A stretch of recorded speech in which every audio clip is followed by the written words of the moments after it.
Okay, it's 1:16 p.m. and I think we're ready to reconvene the meeting.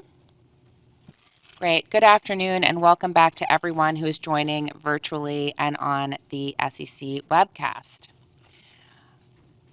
This afternoon's agenda continues to focus on avenues for small business capital raising with a focus on the private markets. Angel investors, generally high net worth individuals who invest their own money directly into a business, typically in the early stages, remain a significant source of early stage capital. But deal volume and deal size have both dropped. This topic certainly links to topics raised in prior committee meetings, where we've recently focused on the accredited investor definition, because most angel investors are accredited investors. The good news is that many of our committee members have raised money from angels, are angel investors, or lead angel groups. So I think it's important that we're having this conversation, and I hope it will include discussion of ways the SEC and our regulatory framework can further support angel groups and encourage angel funding in early stage companies. Another thing that we'd like to continue to discuss this afternoon is formalizing potentially a recommendation from our conversation this afternoon on Reg CF. So we will take a few minutes before we dive into angel investing, but after we hear from Valerie, to see if we can come up with a formal recommendation and then thoughts for further recommendations after our next meeting.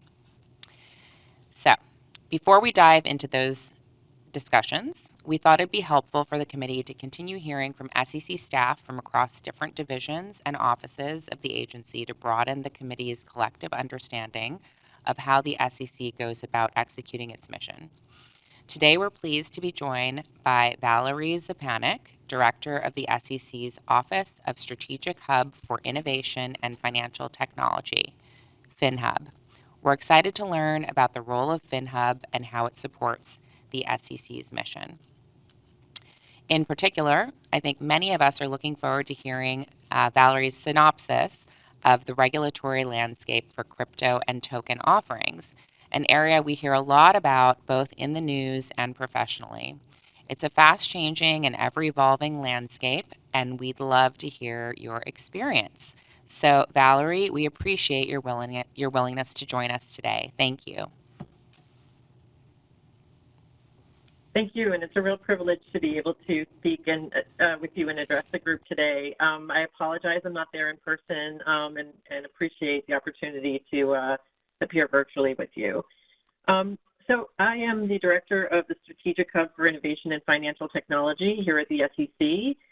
We are an office that really got started in 2018 in response to a number of areas of emerging technology, and we saw pockets of communication across the commission, and at that time the commission felt that these should be consolidated, and we should have a centralized kind of hub to address emerging technology issues as they were coming up across the commission.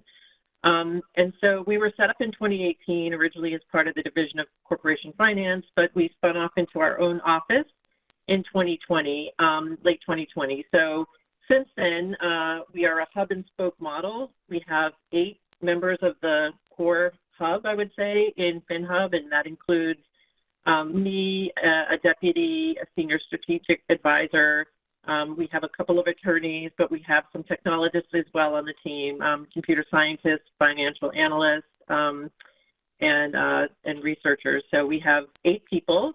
And then we have our spokes, which are the divisions and offices around the commission that each delegate someone to communicate with the FinHub and through the FinHub. And so therefore we can kind of cultivate knowledge and learning and what we need to onboard, and then we can kind of send it into the divisions and offices as necessary and deal with the subject matter experts there as well. We cover a number of technologies, mainly crypto assets, digital assets, and blockchain technology, or DLT, distributed ledger. Also artificial intelligence, machine learning, robo-advising, online marketplace lending, and then a number of other kind of ancillary technologies that are coming down the pike, like quantum computing, and privacy-enhancing technologies, things that we want to keep our eye on. So I think I would best describe our office as we have an internal-facing function and we have external-facing function. And internally, we are meant to be kind of an earpiece to what's happening outside. We want to do some horizon scanning to make sure that we know what emerging technologies are coming across the horizon and may impact the work of the Commission. And so we want the Commission to be prepared across the board for these emerging technologies and how they might touch upon the various divisions and offices and activities that happen at the Commission. And so we are onboarding tools, technology, data, sometimes building special skills, whether that's in-house or whether we seek to get some specialized skills from outside. But we want to get the Commission prepared on all these technologies. And then internally, we serve as subject matter experts to various things that are happening across the Commission, whether it's an examination or rulemaking or an enforcement action or something kind of bespoke that somebody's working on. They may come to our team and say, tell us how this blockchain works or how this smart contract works. What is the technology here, and how do we understand it in a way that we can do our work?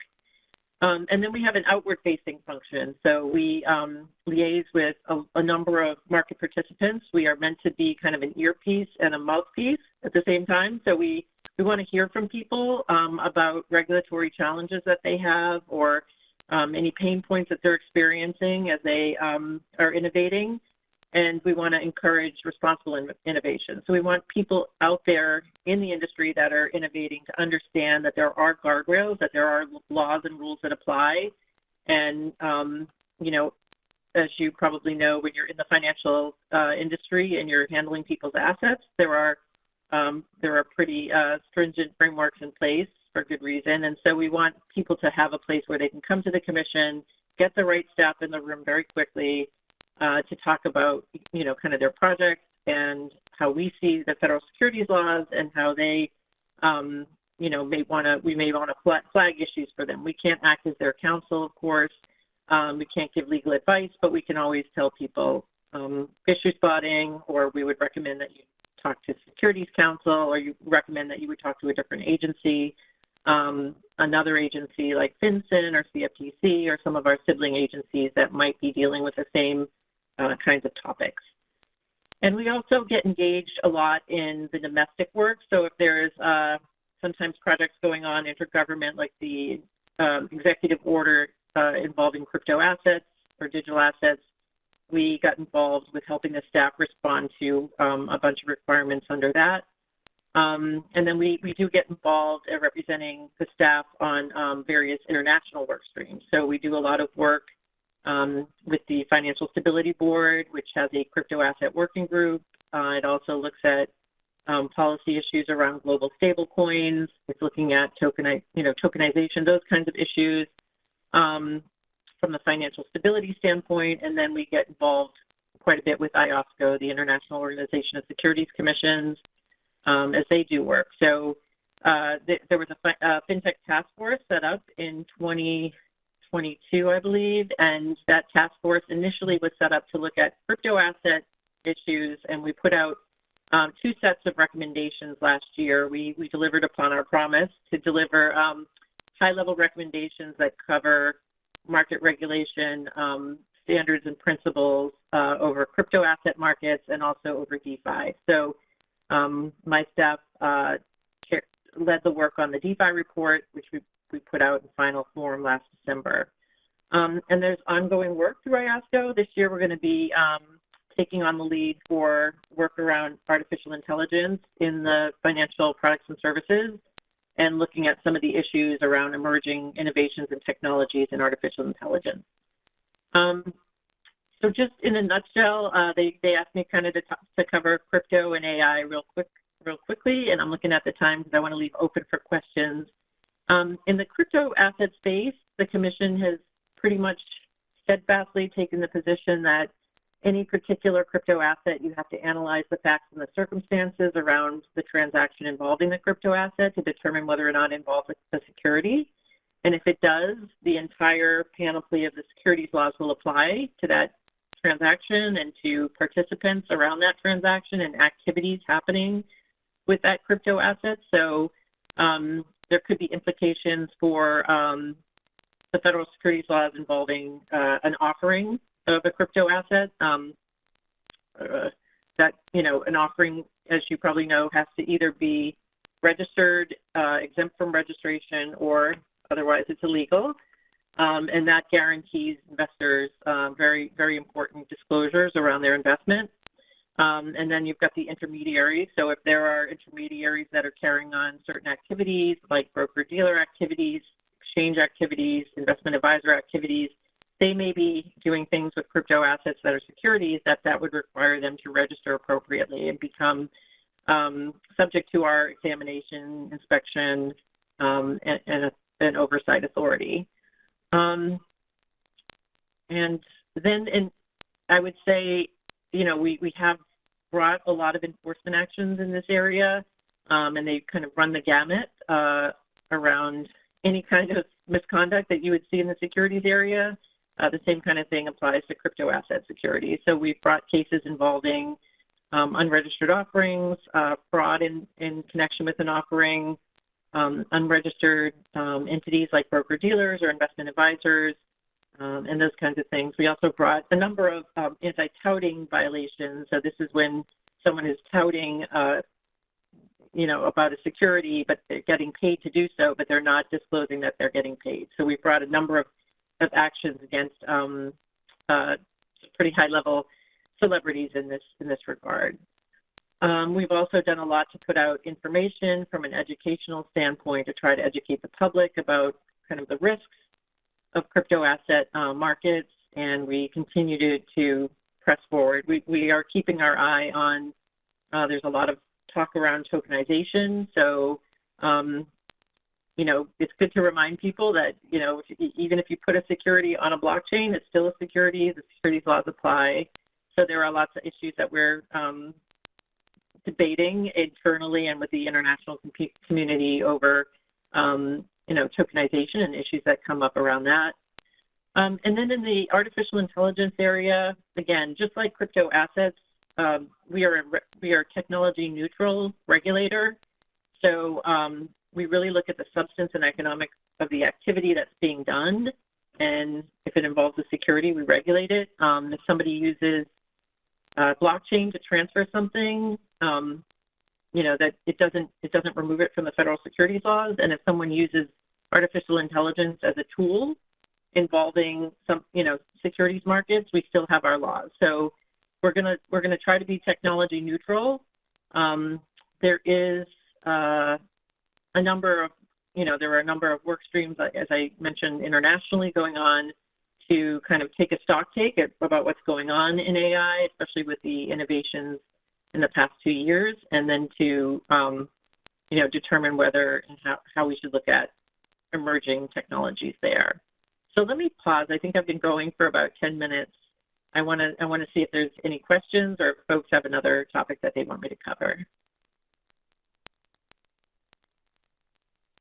Thank you. Yeah, I have a couple questions. For one, would love to get a sense of what is going on kind of within the ICO tokenization market, if that's something that people have kind of lost interest in, and then or if it's still happening. And then number two, the FinHub's perspective on DAOs. Decentralized autonomous organizations, and sort of the fact that people are kind of putting companies out there and raising capital and sort of saying no one's in charge. So how do we regulate that? Both good questions. I think the ICO craze really occurred, in the 2016, 2017, 2018 era. We put out, the commission put out the DAO report back then.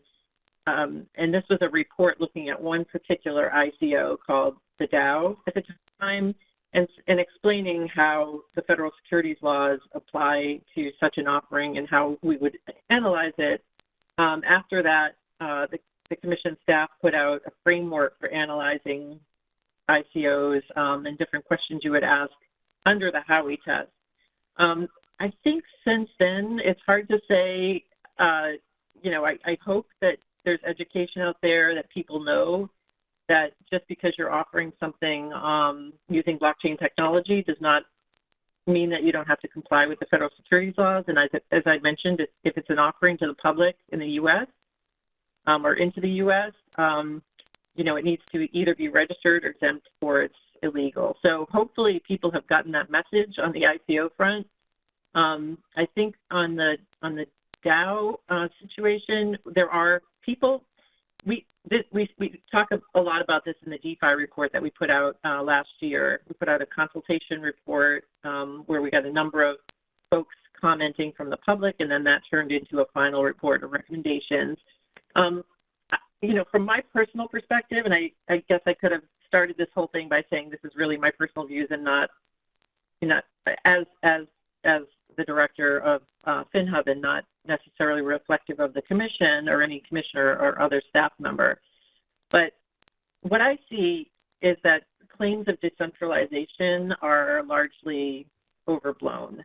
Most, if not all, of the projects that I've examined in the so-called DeFi space are actually run by person or small group of persons or persons acting kind of together. I think what you see is, like I like to analogize to think about what we all were in the days of COVID, and we were logged in from all over different parts of the country or world, but we were still an organization. We were still working together. There was still a structured decision-making coming down from kind of the top. And I think what you see in the so-called DeFi space is that people are using different technology to communicate. Instead of meeting in a boardroom or a building, they may be meeting on Zoom calls or coordinating through, Discord or Slack channels. They may be issuing crypto assets instead of issuing stock to raise money. They may be, voting through a DAO as opposed to voting shares. But many of the activities that you're seeing have analogies to what we've seen in traditional markets. And I say, just because people have found different ways to organize and communicate doesn't mean that they're, decentralized. They could be distributed across geographies, but they're still pretty much, from what I've seen, centralized in making decisions. If people choose to organize as a DAO, as opposed to, incorporating as a legal corporation somewhere or an LLC, that's their choice.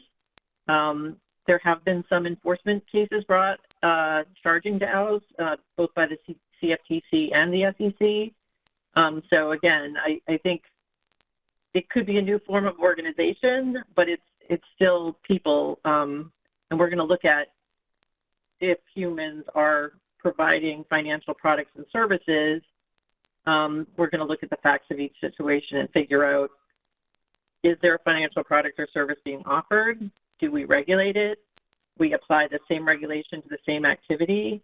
And, finding who is regulatory responsible may be a challenge in some cases, but, there's always a human behind what's happening. Thank you. That's my own perspective, but I can't speak for others here at the commission. Thanks. Bart, did you have a question? Yeah, I have maybe just a general one. Of the either crypto or token projects that you're seeing, do you have a rough sort of idea of how many of them are being classified as securities versus something else? Just sort of curious if there's sort of consensus in the market, forming on how to address this stuff or not. Yeah, I think I would say that for people who are claiming to be engaging in tokenization projects, the ones I've seen have been, they tend to be more traditional players who are seeking to experiment around putting things on blockchains to see if there are efficiencies to be gained through a different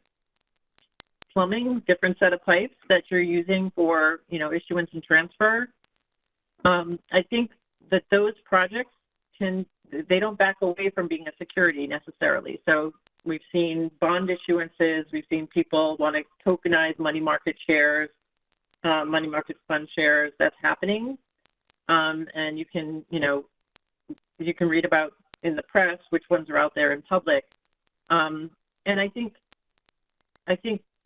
institutions are experimenting with that to see can they bring on market efficiencies and reduce costs and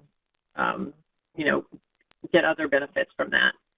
So those market participants don't seem to be claiming that these aren't securities, and many work with the regulators to make sure that they're informing the regulators at every step of the way what they're doing, and they may seek to get some engagement with the regulators. I think on the other end of the spectrum, you've got folks who are market participants who want to twist themselves all in which way to avoid being called security. So even though the duck test, smells like a duck, quacks like a duck, it's a duck. They want to put a hat on it and say, it's not a duck, it's something else, a dog or something like that. So I think there are a number of players who want to avoid having to comply with the securities laws. They want things to issue and trade in kind of unregulated spaces, or spaces that evade regulation, I should say. And so there's a number that try to say that they're not engaging in capital raising or financial transactions. Thank you. But I would say that the tokenization, as that term is generally used, I see a lot of kind of known financial institutions experimenting with it, rolling out proofs of concept or actually commercializing products to see if there are efficiencies there. Bailey? Yes. Thank you. It's wonderful to learn about your office. I actually wanted to pivot and talk a little bit about AI. I had a few questions for you. So, I think back to the introduction of robo-advisors and many of the considerations there from a fiduciary perspective. I'd love to hear more about how you're thinking about AI in the context of financial advice. Yep. And I'm somewhat constrained because we have a rulemaking out there.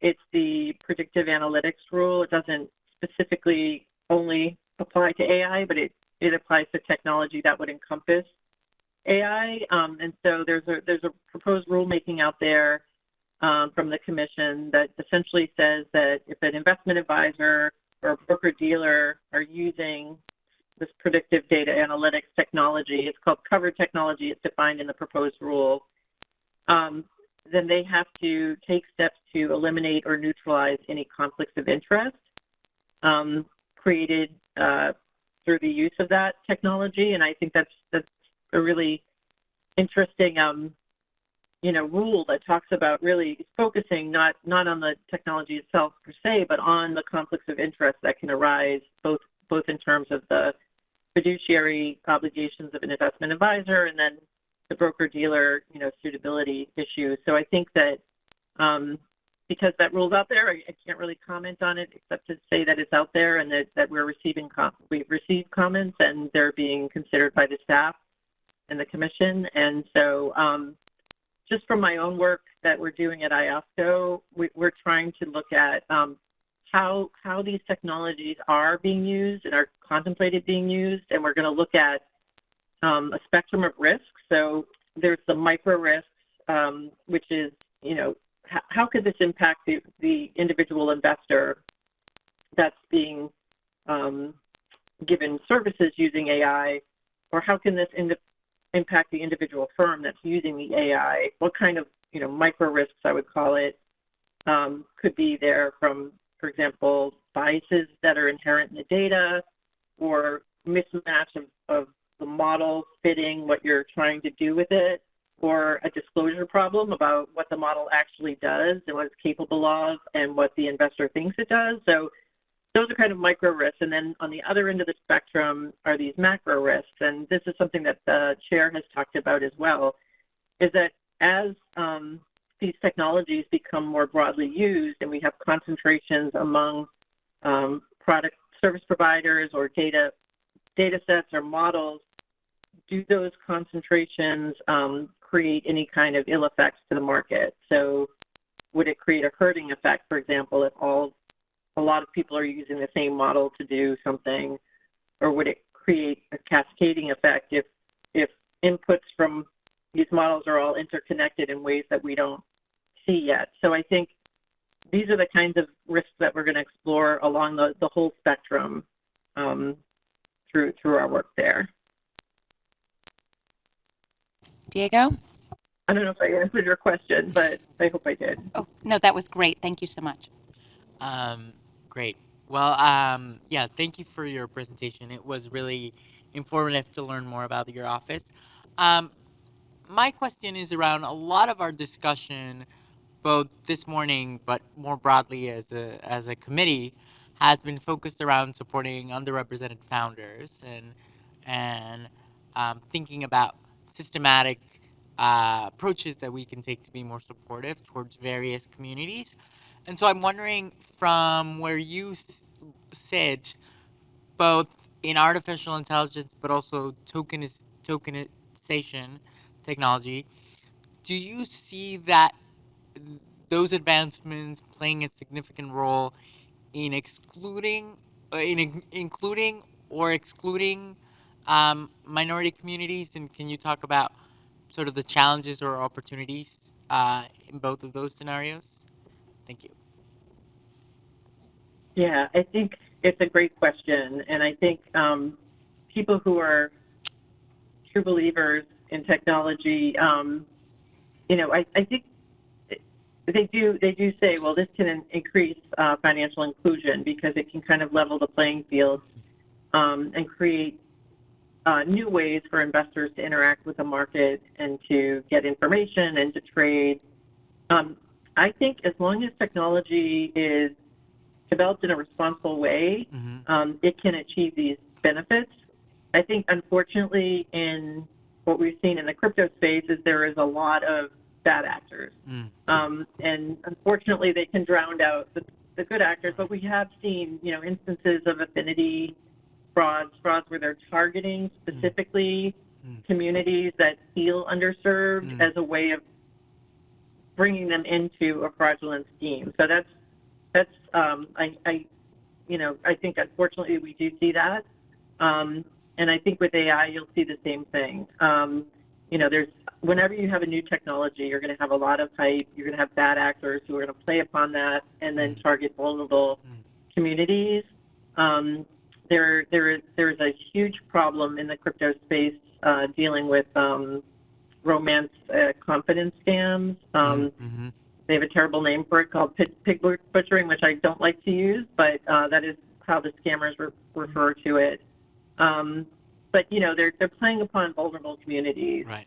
And I think that we have to be vigilant to look out for that. But at the same time, if we can encourage responsible innovation with appropriate guardrails, then we can create those pathways for inclusion.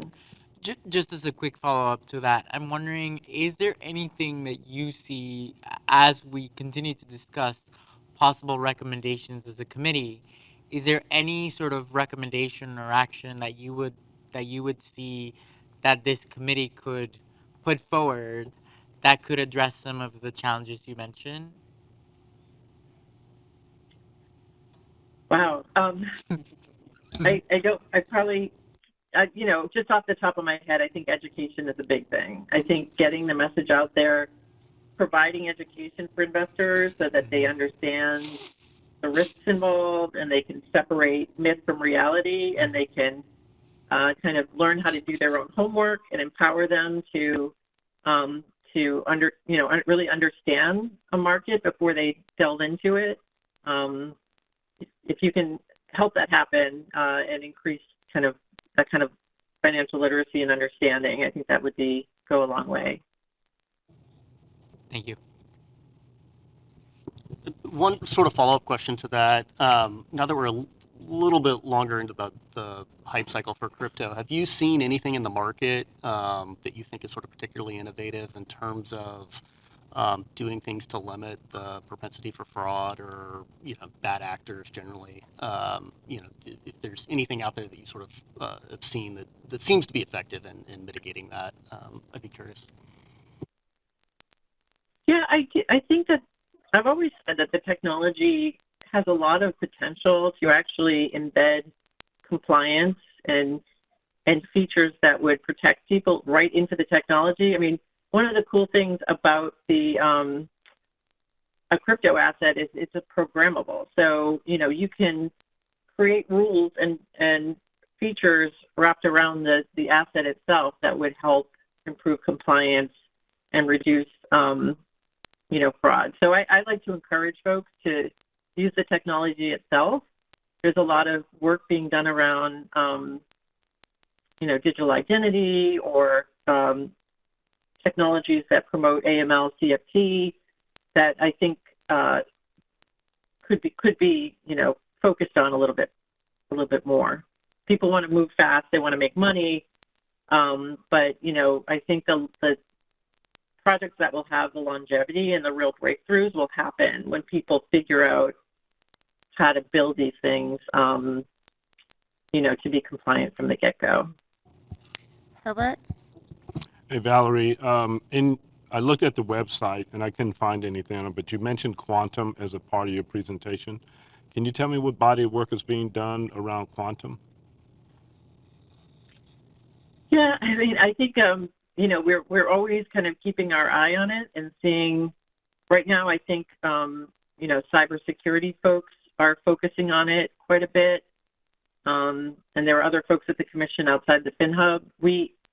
We're looking at it, kind of scanning the horizon and seeing how it might impact things and raising things, but I think it's very preliminary. Quantum always seems, every time I've heard about it, people say it's 10 years away, and I've been hearing that for a long time, and I know that pretty big breakthroughs are being done, but right now it's surely in a theoretical phase in certain ways, but it's also thinking about how to prepare and prepare data and data privacy and protections.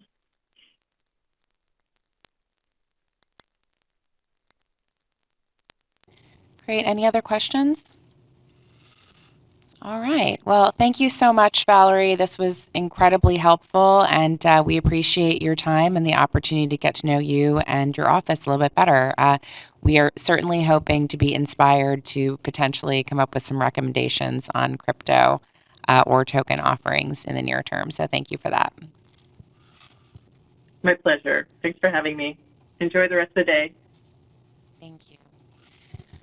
All right, so before we jump into our discussion on the angel investor market and potential ideas for recommendations there, we did feel like we made sufficient progress earlier today to potentially make a bit of a recommendation on at least one area of the Reg CF rules that we thought we had consensus on. So would love to maybe by show of hands see who here would potentially be interested in recommending that the commission increase the offering threshold under Reg CF from 125,000 to some other larger level. If you're in favor. Okay, looks like, oh, sorry. I think that was everybody. Maybe not Greg. Okay. Sorry. Nearly everybody. Okay. All right, great. And so, I think in order for us to come to a number that makes sense, we have a few different options. So, one is that now I believe that what we learned in the earlier meeting was that perhaps during the pandemic, it was increased to 250. So we have precedent that we could just go to 250. Another kind of interesting way to look at it is to since, the additional requirement is for reviewed financials, to make sure that the cost of the reviewed financials is some reasonable percentage of the limit. So does anyone here, probably George, have a good sense of what the annual cost of reviewed financials is for a startup? Yeah, for an operating business, even a startup, if you think about a startup as less than 3 years old, it can be. We've seen an average of about $5,000 up to $10,000 for reviewed financials. For a pure startup entity with no operating history, it still typically costs about $2,500. Okay. All right. So go ahead. But I would just say, I would prefer, if we're going to do this kind of methodology, which I think is great, that we look at what are the all-in costs to raising that chunk of money, not just the financials, because I think we learned earlier today that there were other costs associated. Yeah, so Right. I mean, I definitely agree with that, but our recommendation wouldn't necessarily be affecting any of those costs. So, we can definitely look at both, but the recommendation is specifically on whether or not we require the reviewed financial statement. So I think just getting a sense of like incrementally how much that's adding out of the total raise. So using George's number, a median of 5,000, depending on the size of the company, at the current level, that would be sort of an annual additional cost of 4% of your total money raised, which seems like a pretty heavy tax to have an additional 4% of the total just go out the window. At 250,000, it would be a marginal 2% per year. So, given that, okay, you'll basically have to spend 2% of that minimum level per year on the increased expense, does that number still make sense? Would you want to go lower? Would you want to go higher? How do people feel? So, so I would recommend, and I mean, this is something for us to potentially continue to talk about. But last recommendation, if I recall, we opted for trying to be more generic and less specific, so that the recommendation could go through, and we didn't get too much into the weeds. And so I think potentially the way that this recommendation could be structured is, we could say, whereas there's been a precedent of raising the minimum to 250 COVID, whereas we saw an increase of participation in such and such way, we recommend that the minimum is raised to to and we perhaps don't even have to mention an amount, right? I think that we could point to those things to consider, right? An important point of consideration would be the percentage amount that companies are spending in such and such um, accounting, financials. But I think if we are able to potentially keep it broad, it would have more chances of being considered. And I'm just pointing to the fact that that was a point of discussion we had uh, when we last made a recommendation. Okay, thank you. Vincent? I would actually recommend we come up with a number. Yeah. But just to keep it clean and simple, I think it's but two questions. One to George, if would love to hear, with a blank slate, what would be his recommendation? And then separately, a question to how did they get to the 250 during COVID? Like, what was the rationale? So one is, what was the rationale behind 250 during COVID? And then separately, put that aside, if I would love to hear what George's recommendation would be, I think just with a Stacy, blank slate. No, do you know why it was 250? No. Okay. All right. I think there, as we've just discussed, there's strong precedent for 250. I think 250 makes a lot of sense. Okay. There is conversation around 500. I don't have a strong opinion there. I think the data that Dr. Chang shared earlier, I think the median is about 300 right now being raised on RegCF. So there's quite a few that are raising above that 250 threshold that would be impacted. So it is. I think a case could be made for 500. I think of stronger case could be made for 250.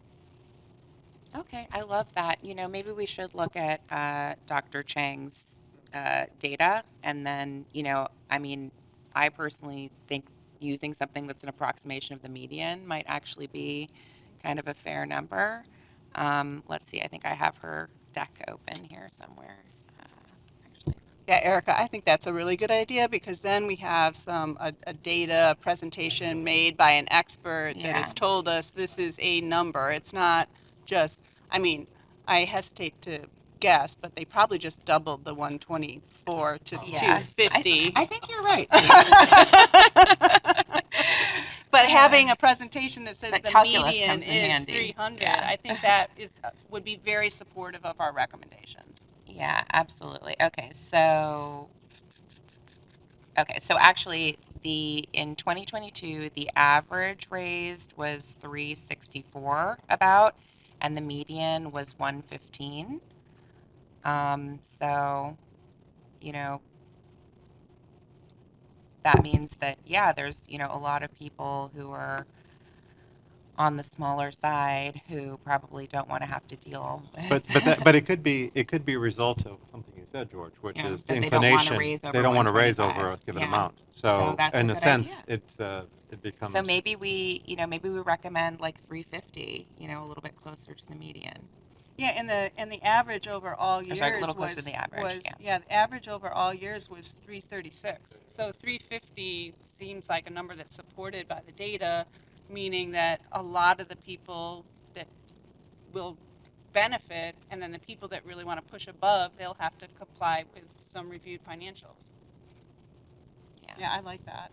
Okay, and I think it also, it feels like a number that is enough to kind of justify the additional cost of the reviewed financials. So, okay, yes. Well, just as one other data point, it's one of some of the alternatives to some of the other exemptions when you look to the in-state exemptions and 504, which are in the overall offering landscape, or sort of the other ones out there that practitioners look at. Those are all dictated at the state level, but the states often have financial requirements that kick in at higher numbers. I've seen everything from 500,000 to a million. So there's some precedent out there in terms of the other offering exemptions that are at higher levels for whatever that data point is worth. And again, a lot of variability state to state, but that's out there. Well, what's your perspective, Bart? I mean, if we're talking about it. 500 sounds right to me, but that's. I feel like that's a big jump from where we are is the only issue. Yeah, I agree. I mean, I'm going to defer to George way more than me, but kind of like 500 seems good because that's going to be that's going to allow the vast majority of folks to raise at that round without putting an additional burden on them. But do what George says, not me.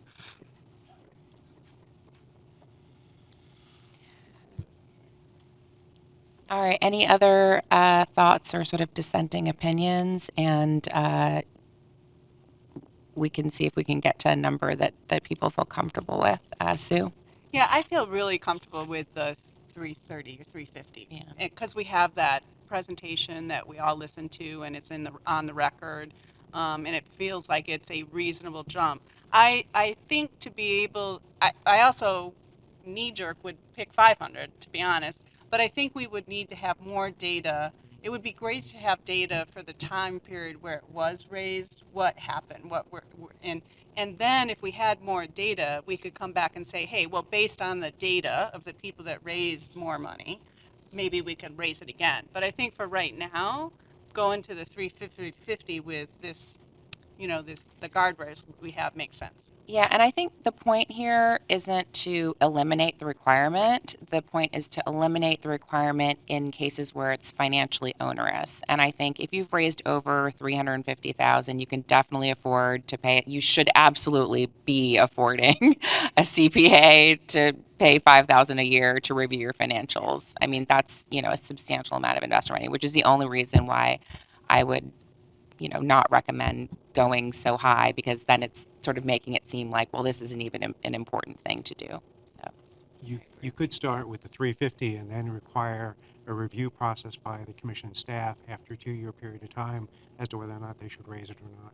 That way you get an automatic review and they can determine based upon the higher threshold.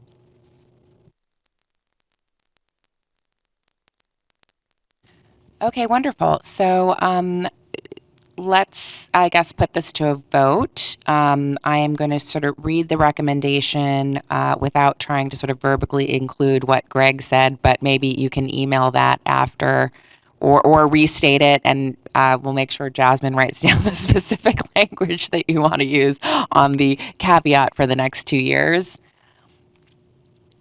Yeah, I'm happy to work on language after that. Okay, It was great. just a ballpark of requiring a commission review after a 2-year period of time after effectiveness. Okay, wonderful. All right, so we'd like to vote. But that review is not the review of the escalation to the proposed 350, but a review of further escalation should be put in place at that time. Correct. 2 years from now, further escalation. Yeah, after.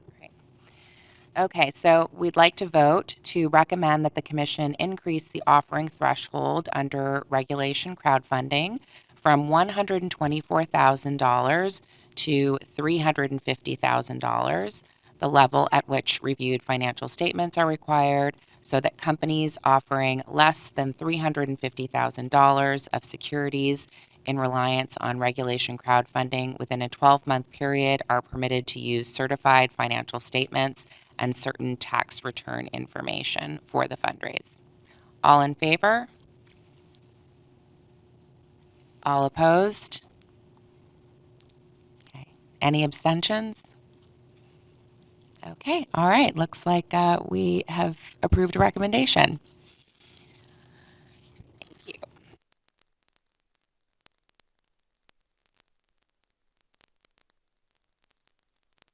Aaron, yes, provide your dissenting opinion. Yeah, sorry. I just haven't seen any data on the 350. I mean, I understand we picked that number because it was the average, but it wasn't the median. So that's where I'm dissenting, is the number. I'm not sure if I agree with it, and I just don't have any data on what happened when we raised it to 250. If it was, did it actually help companies? Did it help it, or did it hurt us? I don't know. So without knowing and having more details there, I would like to withhold my vote. Well, one thing or you can dissent. see is, if you do look at table 1, which is page 3, I think, of the report that she gave us, you can see that it appears that the median amount raised increased when the threshold was lifted, and it looks like it went back down after the threshold was then decreased. Yeah, I have no doubt that the amount raised would increase. I'm talking about the success of the businesses. Like, were more businesses successful by raising that amount, by having more access to capital? Is there a direct correlation to raising more capital and not having reviewed financials? Yeah. I don't think that that's We're in not here, gonna but have- there's some. Yeah, we're not going to have that data. We're not going to so- have data on that. Yeah. But Yeah, there's anytime soon. there's some interesting stuff here too, right? Like during that time period where it was around the 425K, 78% of it was funded, which says a lot. And then, if you think through it, historical years was 70, 65, 61, 62. So I do think that there's some direction that would, lean to the number that we're suggesting. However, I'm trying to think through the 2021 timeframe in regards to where, the amount raised in total was its highest. And I'm wondering if there had something to do with, 2020 and George Floyd and everything happening there. So, but there's some inclination here. Definitely not what you were asking about specifically, but there's some data. Yeah, and that's it. I just don't have the data available to say 350 makes sense or 250. And that's why I guess mine's more of an abstention than a dissent. But All right, Yeah. wonderful. Thank you, Thanks. Aaron. Okay, great. So we are running pretty well on time, or actually not. We were supposed to start this at 1:30. Okay, but we do have a little bit less than an hour for our afternoon topic. I'm really pleased to now turn to discussion of the state of angel investing. Angel investors play a critical role for early stage founders, particularly supporting those who may not have access to capital from friends and family. Within this committee, we have a wealth of knowledge and experience regarding angel investing Many of us have received angel investments to kickstart our small businesses.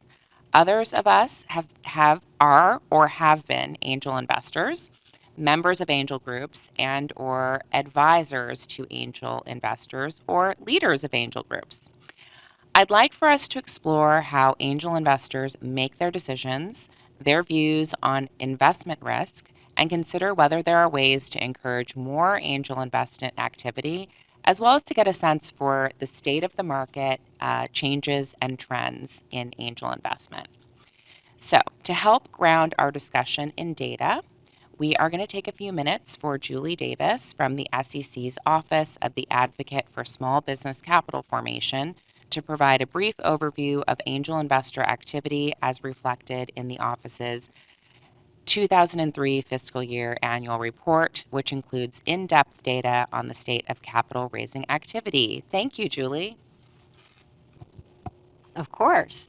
So, seeing how much you all love data, we thought we would just quickly show some of the data from our office's annual report on angel investing. I don't know if you can see this or if the numbers are big enough, but we have a whole page on page 8 with just stats on angel investing, and a lot of this data comes from the Center for Venture Research at the University of New Hampshire. There's a professor there, Jeff Soll, who's the expert on angel data. He does a report every year. So the numbers that we have are from 2022. That's the most recent. That was what was in our report, and we haven't seen his 2023 numbers yet. But in 2022, there were about 368,000 active angel investors, and those investors invested in about 62,000 entrepreneurial ventures, and for a total of 22.3 billion in total angel investment, which compared to the dollars we've been talking about is quite large.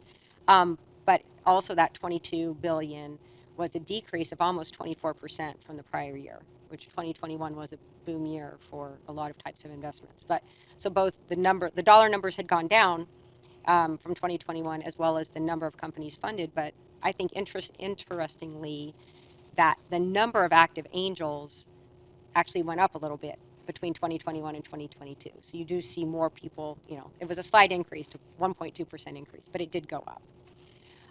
Another interesting stat just to throw into the mix for your discussion is that first-time CEOs constituted 73% of the entrepreneurs funded by angel deals.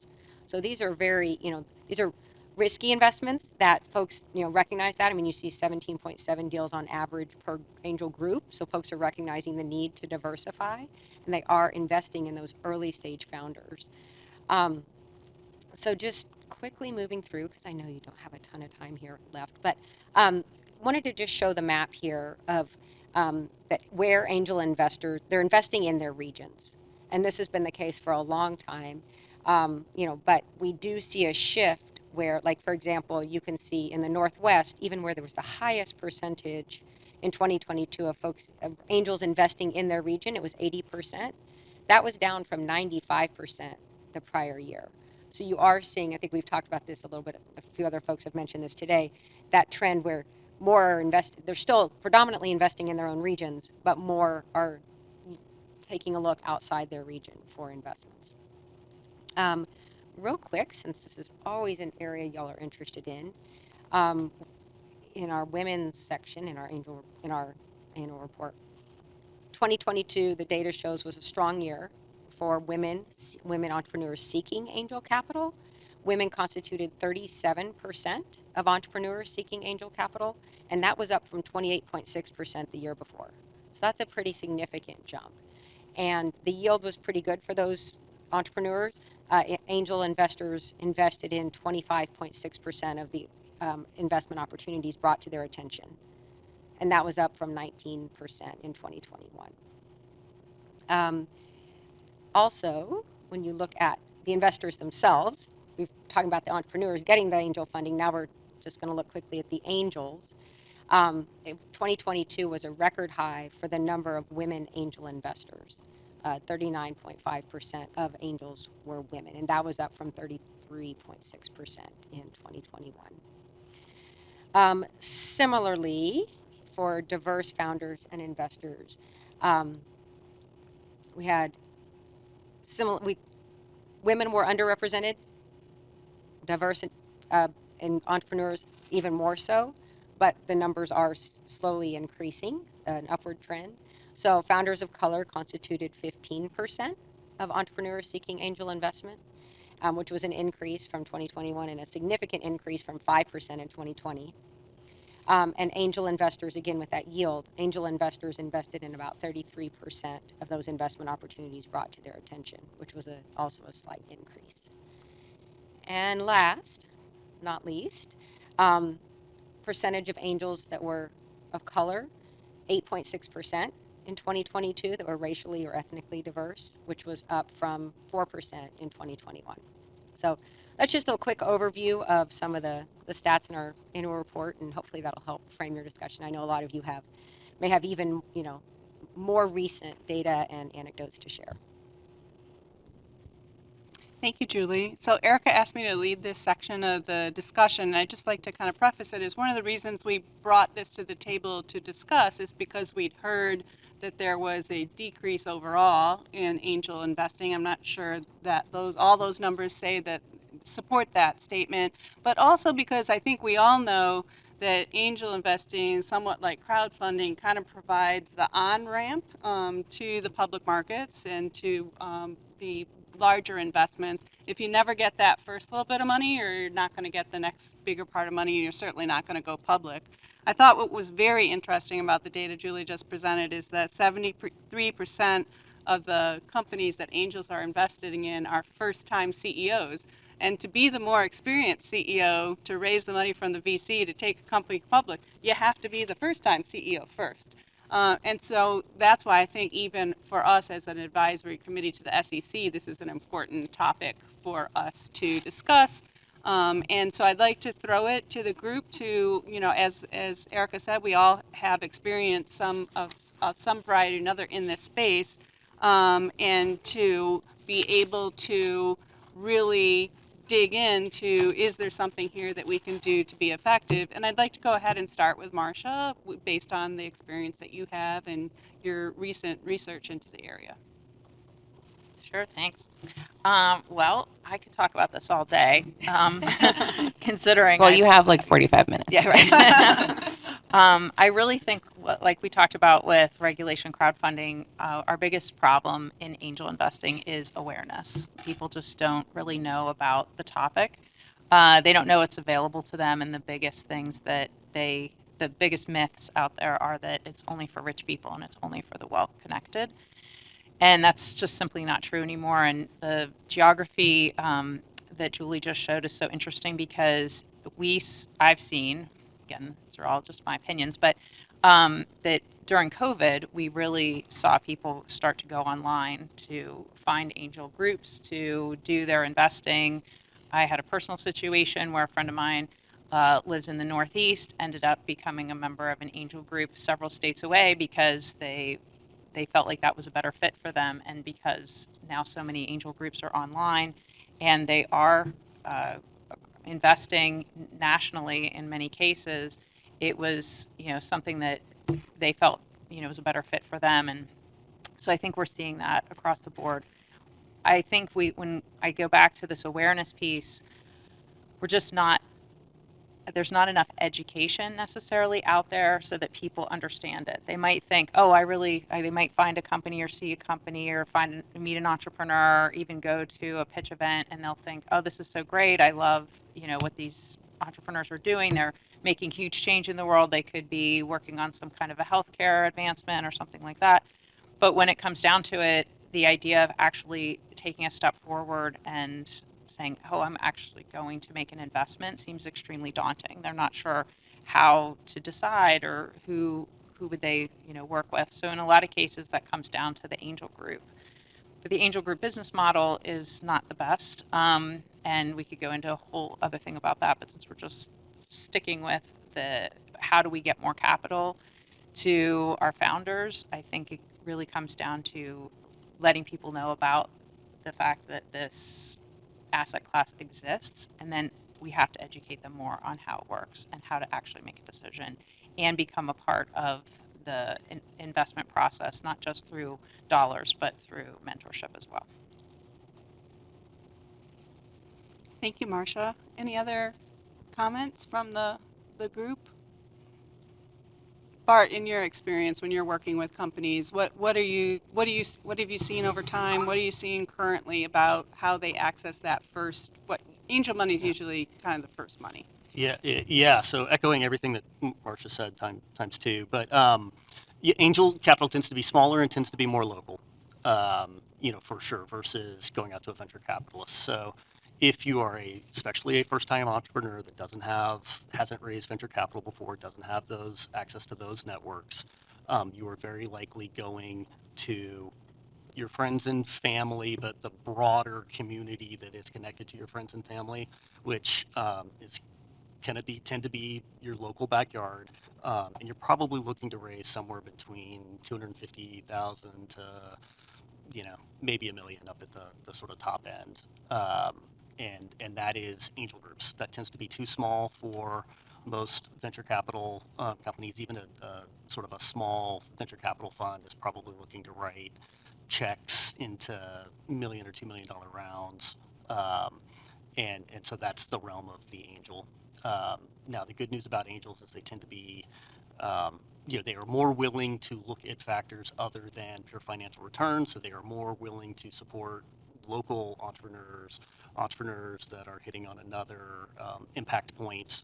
And so when I'm talking with companies that are seeking that class of investment, I'm generally saying you're not ready for venture capital. You should go find the local angel group. And the great thing about angel groups is they have really proliferated in the last 10, 15 years. They're much more sophisticated than they were a decade ago, largely thanks to groups like the ACA. They are more syndicated, so that if there is a good deal, quote unquote, that one angel group likes, it is much easier for them to then package that deal and give it to others. So, and the other one is, I'd say, in terms of myths, there at one point was a myth that you could only start a startup in Silicon Valley.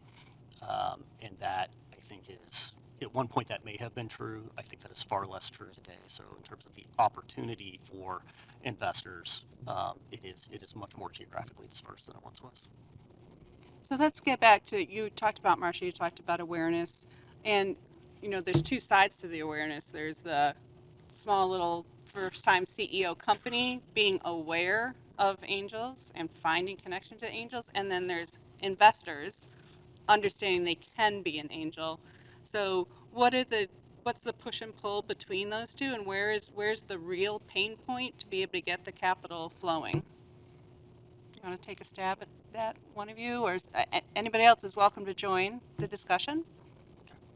I'll take sort of initial crack at that. So the tension is often, if you're an investor and you're looking to raise between 500,000 and $1 million, somewhere in that range, like it's difficult to find a single investor that can write that kind of check, especially if it's a single investor that is sophisticated to know that they should be trying to get into many, many, many deals.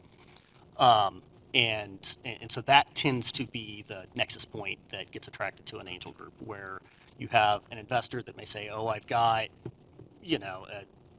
a friend, family, mentor that is interested in investing, but they don't want to put 500,000 in. And that mentor has probably said, oh, I've heard of the angel group, or there's sort of the envoy there. And then when the angel group comes in, they tend to be more sophisticated and start to structure the deal, and then they'll probably pick up some of those friends, family, investors that are like, oh, I wanted to invest in this deal. You guys are helping to sort of, pave the way, and now that I know it exists, I'm going to go invest in others. So at least that's the nexus point and the envoy that I normally see. And back to what we were talking about earlier today with the marketing and how you're allowed to talk about this. I mean, entrepreneurs are not allowed to go out on social media and say, "Hey, I'm raising around. Let me find all the investors I can."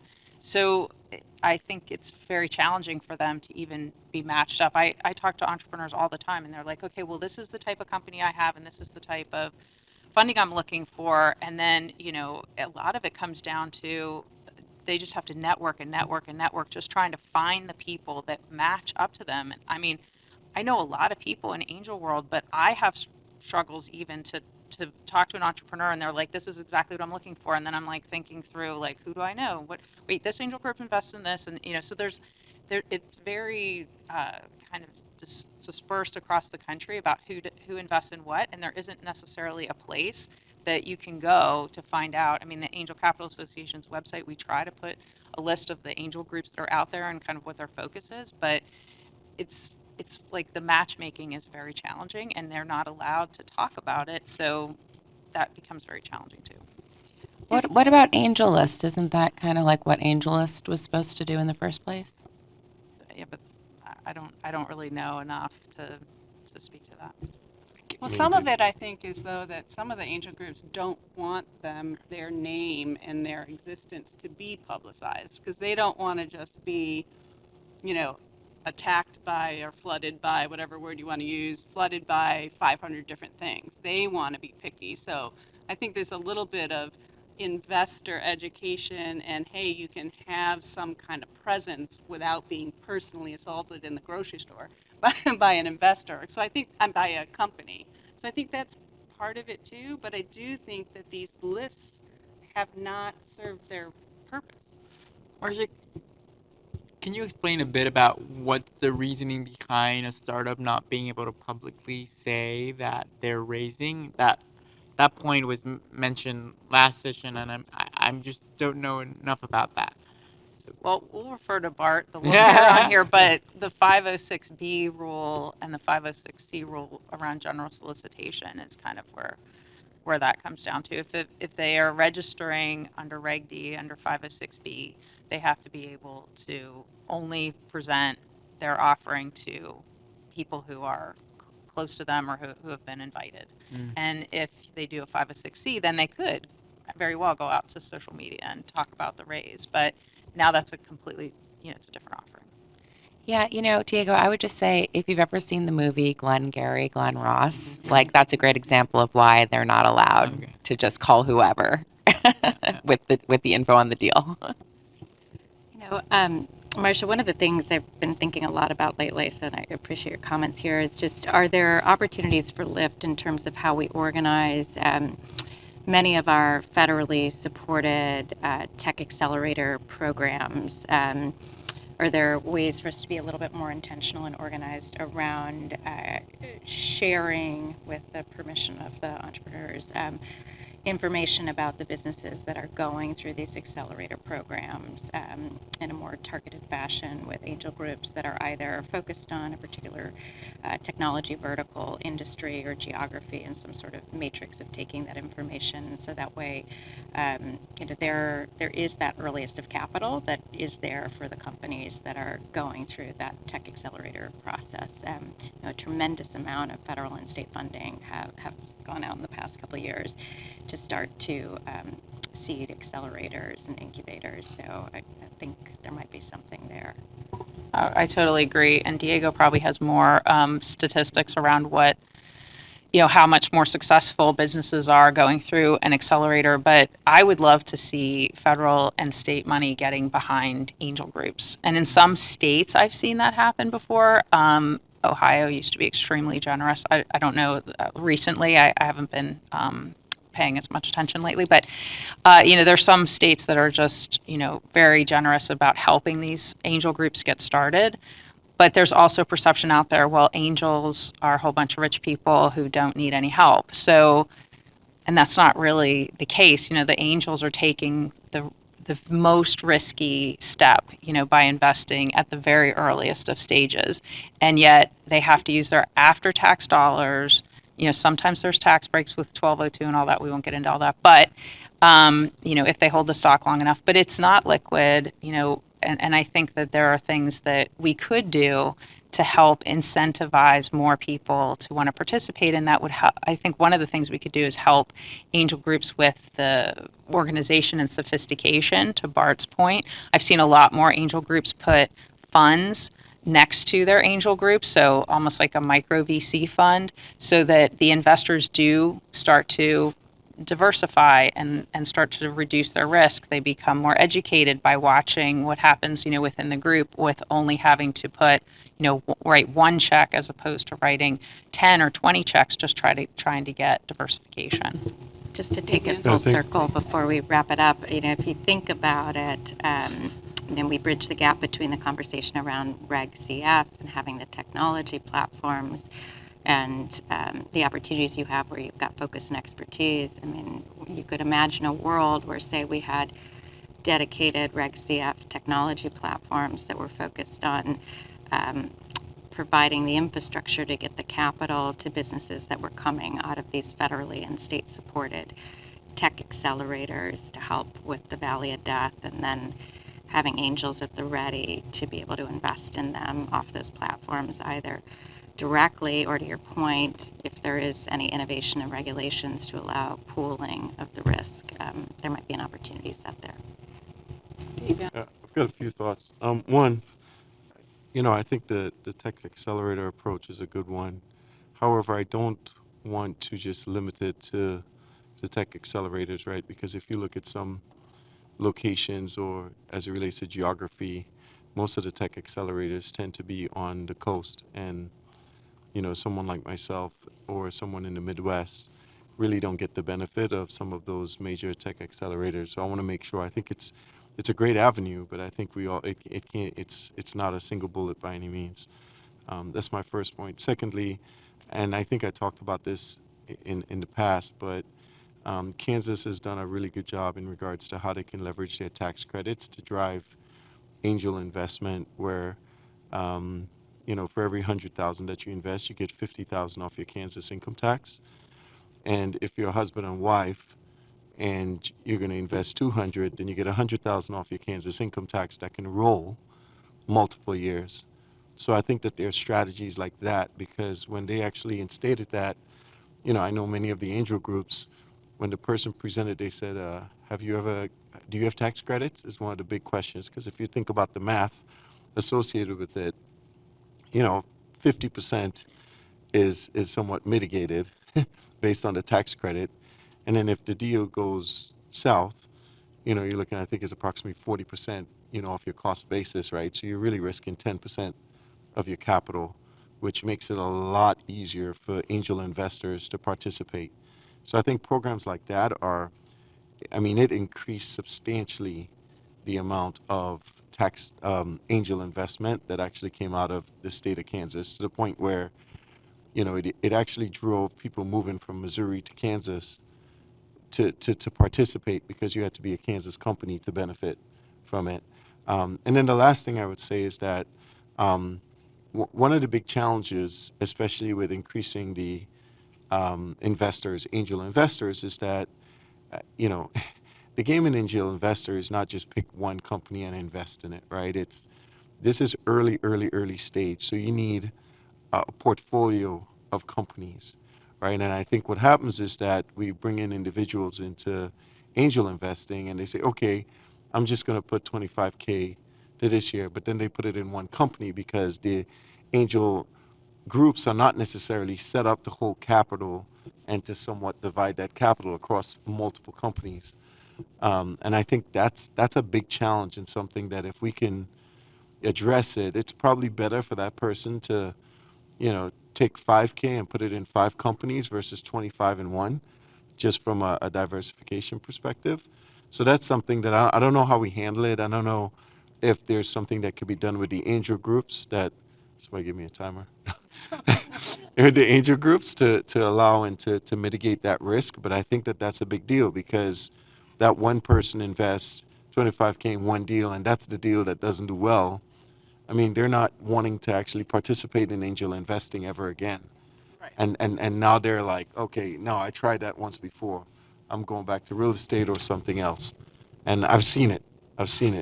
So What about, could we leverage the existence of the portals for crowdfunding? I mean, so there, George, and if you could speak to this, you're there to address non-accredited investors, and they can make $250 bets, but you have lots of companies on your system that they can pick and choose from.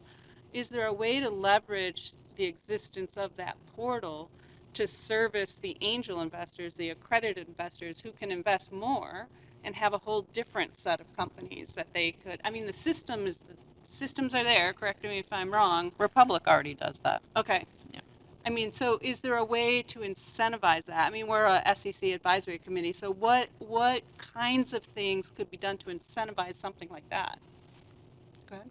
So I just want to just say something from my own personal experience a little bit, not an exact response to what you said, but just to give a little bit of of my story. So, I get the sense that folks think that diversification is like the whole challenge, and if we just solve that, everyone's going to make money. I'll give you an example. I was a managing director for several years for, one of sort of the top three national accelerators, and, worked on their second fund. Personally made a very large LP commitment to it. I think this was a 2012, maybe 2013 vintage fund, and had 180 portfolio companies in it, for which, we got 6% of the common for like 25 grand, extremely cheap upfront investment. We're now many years later, basically 14 years into it, and still have not recouped the initial investment. And that's not very good when you think about time value of money, and even coming out slightly ahead. And we're talking about 180 companies, and one of the top three accelerators in the nation. So the diversification's there, the cheap buy-in was there, everything is there, and you still, can have incredibly extended holding periods, and the returns, are not even guaranteed to be middling. So, I think we just need to be a little bit more realistic that, it's not necessarily just about, a pooling problem. It's a few other factors too that make it a difficult asset class to work with. And then I would say, having been sort of a former executive director at Golden Seeds, one of the main things I thought that we ran into, which is completely reasonable, is just what we call like angel investor exhaustion, right? Like, if you are going through deal by deal and it's 10 years later and you still haven't had an exit, like, it doesn't matter how rich you are, at a certain point you're like, I am tired of this, like, I'm out. So I think that's another thing that we kind of need to deal with. But, to Davian's comment on the accelerators, it is, I think, relatively easy for an accelerator to set up, a fund to essentially like back the companies, that are coming through their program, either, through a co-investment model at the end, or, to actually provide some of the upfront capital when they come in. But, typically, like, that is what most of the accelerators have been doing, and, have, I think, the tools to do pretty effectively.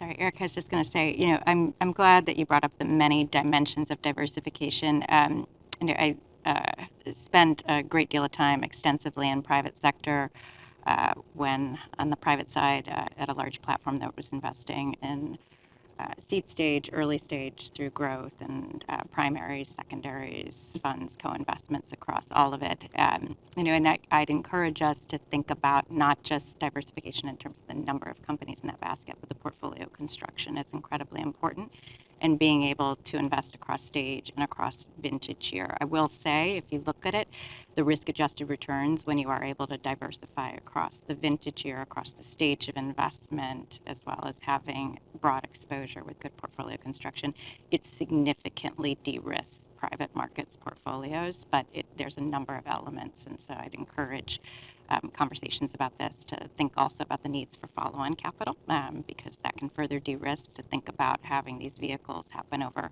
multi-year timeframes, and how those might be tools to create an investment opportunity that has a lower risk of loss, which might encourage more people to make these investments.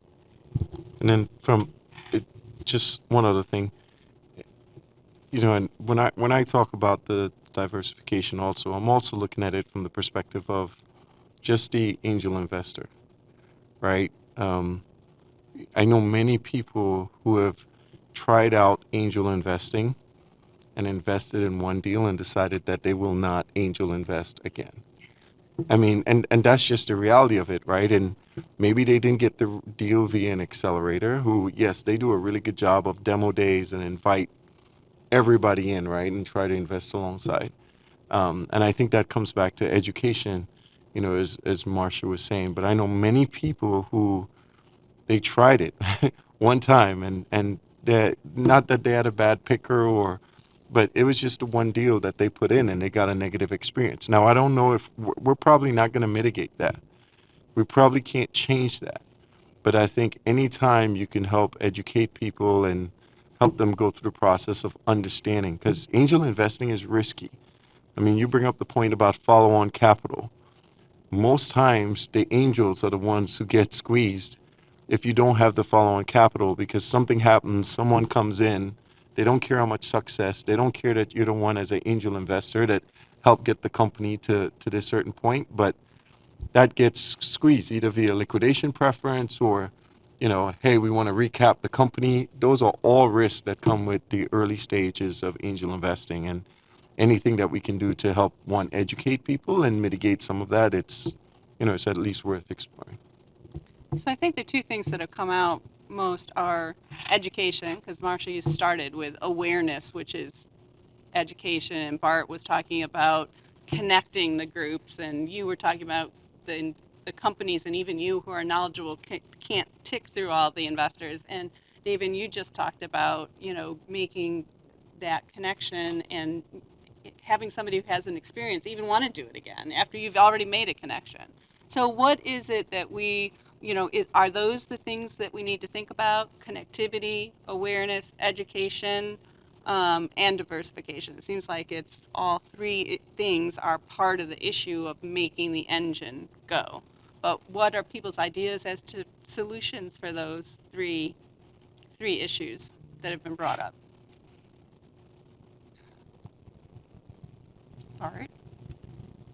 Well, I think you hit the nail on the head, and I think it is part of a robust ecosystem, because I think it's not one answer and it depends on each one, and there's a different aspect of it. What I will say is there is a tension or a spectrum where angels tend to want a more hands-on experience. They want more of a direct contact with the founders with that. So to your point about AngelList exists. It's a great platform. You can go access thousands of companies, but it doesn't tend to dominate the angel world. And I think it's because it's you just log on and it's this uncurated mass of whatever. And so you're missing that personal connection, the trust network, whatever you want to call it, that I think angel groups provide a little bit more of a direct contact with. Now, within that spectrum is Bailey and Eric, as you were talking about, you can quickly go up the sophistication curve, right? Where, if you really want to do it right, you're doing full portfolio analysis and you're doing all this stuff. And that quickly can get beyond what an individual angel wants to do. So there is just this spectrum where, the more serious you get about the financial components of it, the more inside baseball you want to get, the more you're going to go to a fund. As you go to the fund, that's when the fund regulation is going to kick in. You've got your investment advisor regulations and everything else. So I don't know that there's any one answer. It's just the spectrum where I would probably look to is some of the regulation around the cost associated with being an investment advisor and some of the limitations that investment advisors have. It is a fairly heavy admin burden that puts a lot of cost on it that makes it very difficult to have a small fund. Erica, I'm sure, can talk to more about that. But in terms of areas for regulation, that might be a place to look. I've got quick. I think awareness and education are two different things. So as we're moving forward, please keep that in mind. And I think I shared with this group at an earlier meeting that I thought I had an angel who committed $15,000, and then when the deal went bad, he said he wanted his money back, and I found a way to get him his money back because I had to see him in church every Sunday, right? But I also think that someone mentioned that having angel groups set up alongside fund managers, that actually creates a funding path for these companies that angels are investing in. So we should encourage angel groups to partner with fund managers in their regions so that at least these companies have a path for additional capital. And some of these other resources that I just have never, Angel Capital Association, Center for Venture Research, I heard earlier. this is the first time I'm hearing about those. I think getting those resources out would be helpful as well. And finally, what I would say, we've got a number of accelerator programs in our region, and when I attend these things, I rarely see the folks who are part of the angel groups attending some of these pitch events. It's like they'll get the person from the CDFI and then the banker to come in to listen to these pitch events, but they're not getting those angel investors to sit in as well. So maybe we recommend that those folks be involved in the pitch events as well. Yeah, I mean, I'm not sure, what the current level of organization is, but it does seem like it would be interesting to provide some support for vehicles, that are specifically set up to co-invest with local angel groups, right? Maybe matching, bye guys, matching, dollars 1-to-1 or whatever it is. And then to provide a little bit more of sort of a national format, right? Like, let's say I'm interested in becoming an angel investor, but, I don't really know how to get started. I could, go to a website and sort of look at a whole list of different angel groups across the country. Maybe they're near me, maybe they're not, maybe they're themed, and then have the opportunity to say, okay, I'd like to put 25 grand in sort of a sidecar fund with this group. Like, they look like they know what they're doing, like they look like they're funding companies I'm aligned with. And, maybe it doesn't make me a member, but I can, join the meetings by Zoom and learn or something like that until I kind of get my sea legs about, the whole thing. But I think it'd be interesting to, figure out how to use technology to kind of leverage the efforts that, local groups that really care about their communities are making.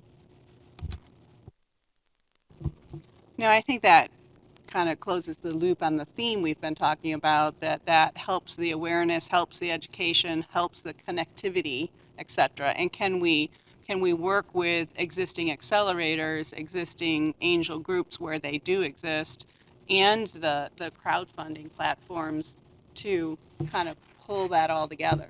And then what is it that, I think this is going to require us to go back and do some homework and come back and talk about it again. What would a recommendation around those aspects look like? And I think we need to do some more homework about how to pull that together, how to incentivize the sidecar investing. The other thing too is that, I think a lot of us, we've been part of angel groups that are very kind of egalitarian and open and wanting to help people. But the truth is that the vast majority of the angel groups that make a lot of money are purposely incredibly exclusive, and they're not trying to, put what they're doing out there and share with people. So, we also kind of have to remember that as well. That, a lot of angel money is coming from places that, maybe they're getting, unique access to deals through relationships. Maybe they have more leverage on sort of exit outcomes. And I think that's important to remember. I think Marcia and I were talking about that at lunch, that there are some very successful angel groups. They unfortunately tend to be in the, we could list the geographies where they are, and they would have the makeup of, what VC firm. They operate much more like a VC firm than an angel firm. In Kansas, they call it rich and anonymous. Yeah. I mean, that's the approach. They don't like to share deals, and I think it's something that I've seen also on Angel List, because Angel List is become more of a, SPV type of management platform for inviting folks. I mean, I got lucky to get invited to the former Lyft employees angel group, and the types of deals that they see. I don't even know how I got in, but the types of deals that they see, I wouldn't have heard about them anywhere else. I would hear about them 3 years later than when they actually came out. And so Angel List, there's a lot of that going on, and it's very, very exclusive, which is on the opposite side of the spectrum of Bart talking about when you go into Angel List and you just see everything. And if I could, I'm glad you guys are bringing this up. It's because I was going to say, what's the goal? What are we trying to accomplish? And I say that for this reason. Whether it's a crowdfunding conversation that we had or this conversation, there's a private marketplace that we all appreciate out there. But it's the plum private marketplace that we're actually all really talking about. And then we're trying to create these kind of bridges into it, but in fact, there's these almost like side private marketplaces that we're talking about. And right now, I think what I'm hearing in the conversation is exactly right, which is it's a goal for us to try and create a very robust alternative, almost private marketplace, or is the goal to and alternative avenues, or is the goal to try and gain access into kind of this, and I say gain access because I think from our last conversation, everybody was very oriented towards kind of creating more access for everyone, more access for investors, emerging fund managers, and for founders to gain capital, access to capital. Because again, if you're in network, you're great. If you're not in network, you're not great. So my kind of as I hear this conversation, I almost feel like there's like a tug of war a little bit in terms of are we trying to create an alternative, or are we trying to get access into? And I know it's a little bit nebulous, but I hope you guys kind of understand what I'm saying. Yeah. I do understand what you're saying, and I think it's interesting, right? Because people, do some research and buy a public stock, and then the stock goes up regardless of their involvement, right? Like they don't have to do anything. All they have to do is own it. Whereas at the angel stage, it's very different. Generally, angel investors are not just contributing capital, they're actually usually working, and VCs as well. They're like contributing a lot more than just the capital. It's relationships, it's advising the company. What we're sort of dealing with is a scenario, I think, where, sort of an average person is going to hear, oh, somebody made a lot of money doing an angel investment, and they think about it in the same way as a public stock investment, and they don't realize, yeah, that guy maybe put 100 grand in, but he also introduced them to their first three big customers and advised them for a year and introduced them to their next investors. And we're kind of missing all of those components that actually go into creating the power law successful companies. And I think that's also something to be aware of. So, I'm glad we were able to make a little bit of a recommendation on the Reg CF stuff this morning, because I really do think like this is going to be something that, we probably need to dig in a little bit longer, similar to a accredited investor, to come up with something useful. And just to add to all of the things that we're thinking about, I believe that the younger generation, they're not going to function the way that we have, or even our, the people who are running angel groups right now.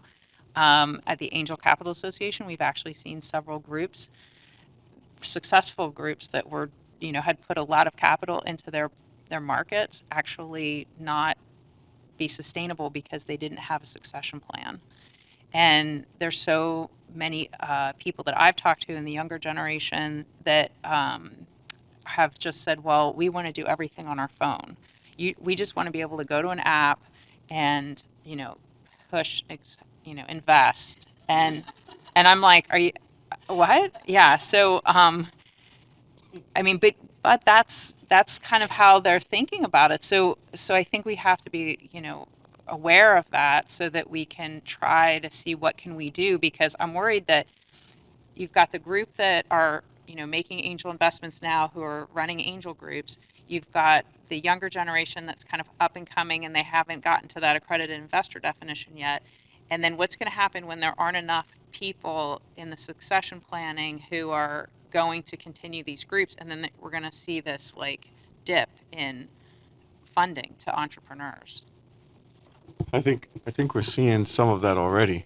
I think we're seeing some of that already from the perspective that, I mean, I know of several angel groups that when they have a pitch night, they have 20% of their folks showing up, right?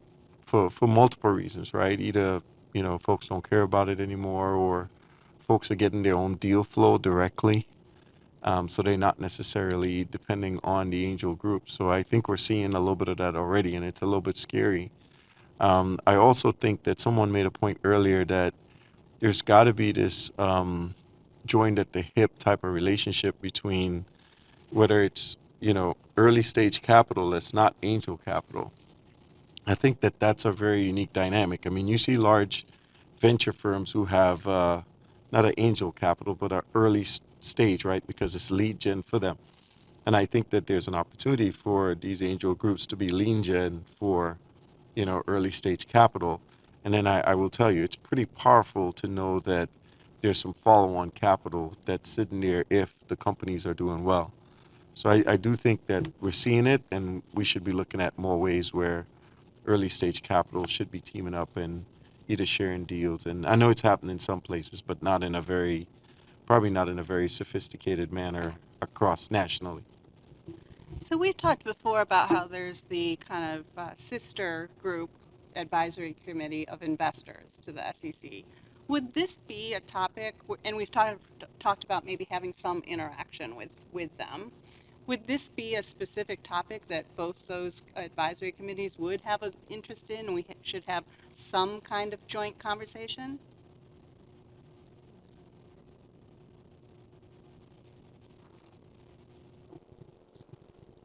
Mark Sharma can correct me if what I'm about to say is wrong, but they may have a few angels on there. My sense is that they've focused more on public investing. Right. But they need the lead gen.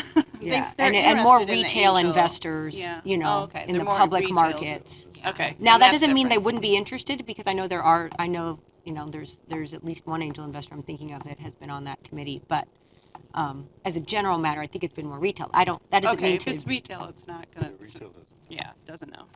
Okay. Just an I like idea. where you think it is. I like where you're at. Well, I think this has been a really productive conversation. I've made lots of notes about things that we maybe should follow up with as far as information gathering.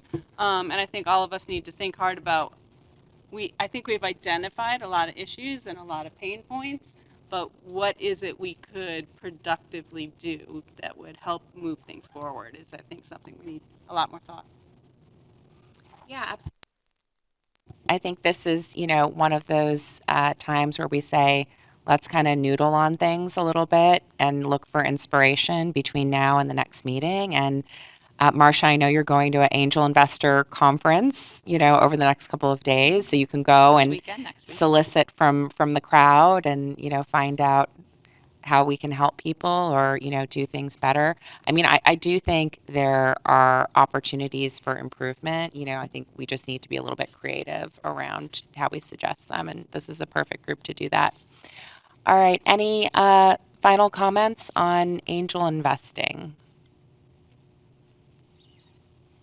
All right, wonderful. Well, thank you everyone for a great discussion on two very important topics today, as well as coming away with what I think is a very helpful recommendation that we can probably get drafted up really quickly.